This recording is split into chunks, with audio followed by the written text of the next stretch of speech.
Hello guys, and welcome back to the channel. So now guys, this is not the first time that we're hearing this sort of thing about this guy, and this is not the first person to make this sort of allegations and throw it in his direction. Nnamdi Kanu we're talking about, as guys I bring you this. Asari Dokubo to Nnamdi Kanu, swear if you have not been collecting money from governors. So allegations of collecting money being pointed in the direction of Nnamdi Kanu again. This is not, of course, the first time that this sort of allegations has been leveled against him. I'm sure you've all heard accounts of this severally, and here it is again. This is not to make true or false of it, but the allegation is being put by yet another person. The headline again, Asari Dokubo to Nnamdi Kanu, swear if you have not been collecting money from governors. So now let's now see what proof he has of this.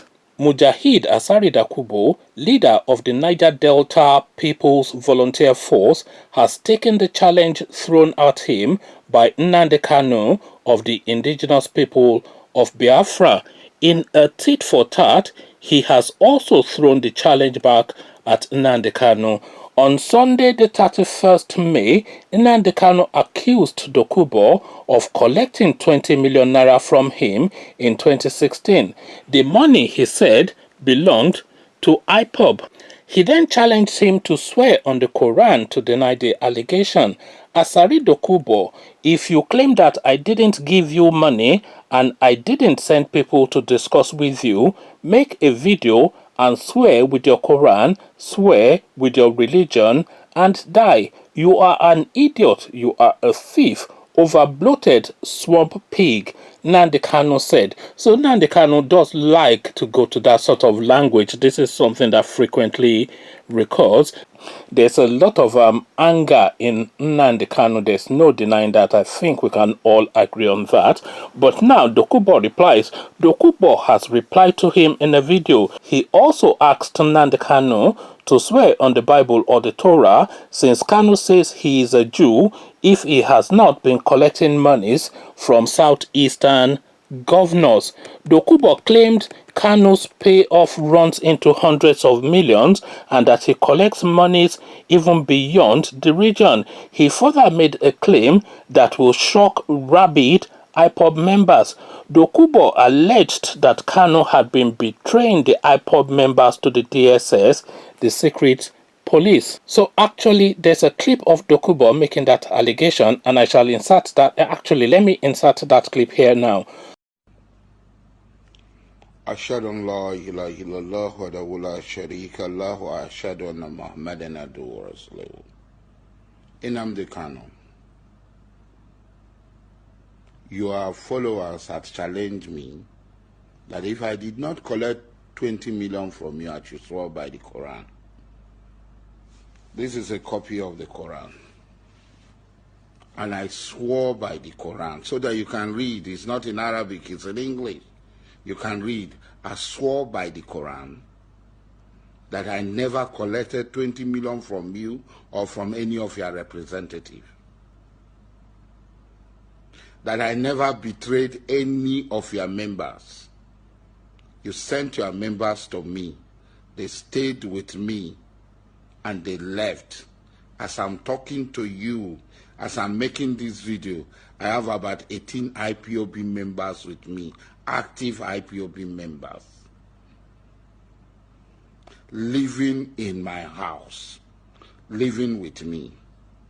That is the love they have for me and the trust they have for me. Combatant IPOB members who live with me, who go and come. So many IPOB commanders, BSS commanders go and come back to see me. They call me, they talk to me. Sometimes they beg me not to talk. I swore that if I collected any money and betrayed any Biafran, may God punish me, may Allah punish me in this world and in the year after. I also now ask you to swear.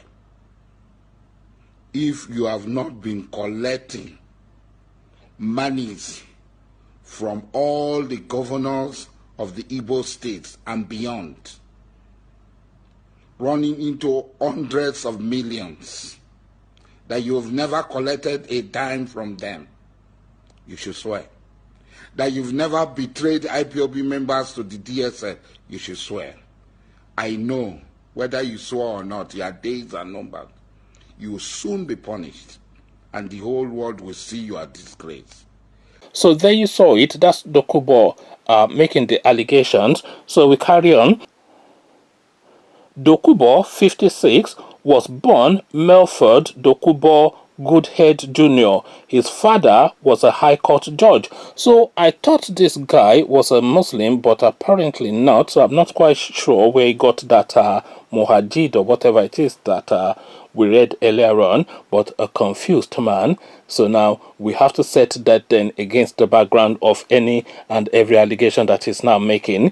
His activism made him abandon a law degree program at the University of Calabar. So obviously a dropout as well. He later converted to Islam. So yes, that explains that. First of all, he co-founded the Ijaw Youth Council, which gave all companies an ultimatum to leave Ijaw land. He became leader of the group in 2001. 3 years after, he founded the militant group, the Niger Delta People's Volunteer Force, NDP-VF. The Niger Delta People's Volunteer Force, NDP-VF, became a major catalyst for unrest in the Niger Delta region. Through the group, Asari made a lot of money as he bagged a $10 million contract to keep watch on the oil pipelines. He is now resident in Cotonou, Benin Republic. So there you have it now. I'm not quite sure that we would give a lot of weight to anything that this character is saying, this Dokubo or Dokubo character has to say. Just reading through his CV now as they have described him, the son of a High Court judge who dropped out of uni to become a militant and switched religions and ended up in Benin Republic with a $10 million swag bag. So this is the summary of his life. So whatever he has to say then has to be set against the background of that.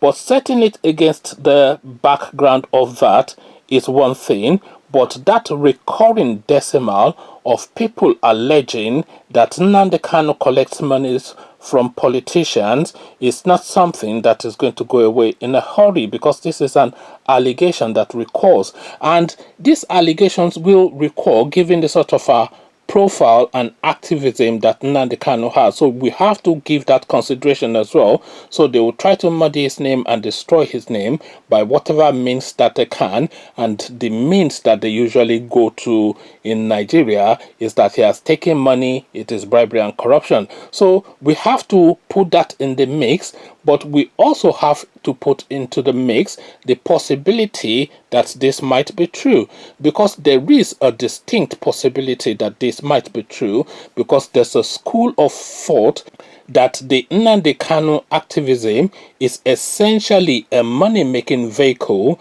that has now gone awry, because now it's now had consequences to the point that it has now evolved into something else. But a lot of people are of the thought that the original underpinning of the Nnamdi Kanu activism is money-led. So there's that school of thought there. I'm not saying that is my belief system, but I am saying that a lot of people are of that view, and you are aware of that as well, whoever it is that is listening to or watching this video. I am not saying anything that's come as news to you, and you are not hearing it from me first. If you follow Nnamdi Kanu, then you would have heard countless allegations of monies and corruption and taking monies, especially from politicians. This is not the first time that people are saying this, but I am suggesting that we might afford ourselves the luxury of discounting this Asari Dokubo character, because one, Nnamdi Kanu claimed that he gave him money. Then this guy has come out to make this counter argument, and I think he has just picked this argument off the shelf because he has heard a lot of people say it about Nnamdi Kanu. So he's now just adding his own voice to that as a counter argument to the allegations that Nnamdi Kanu leveled against him. So tit for tat was how it was described in the article, and tit for tat is what it looks like after having read through it. Conversations in the comment section, the recurring allegations of Nnamdi Kanu collecting monies from politicians. This is really what we're looking to discuss. Inside or outside of this Asari Dokubo is still something that lingers. What says you? Come share thoughts. But before you do that, click on the red subscribe button so it turns grey. Bell button notifies you every time I drop a new video. Then come tell me if you're of the thought that Nnamdi Kanu indeed does collect monies from politicians in the comment section. So I'll leave you here. Carry this conversation on within the comment section. But here I say,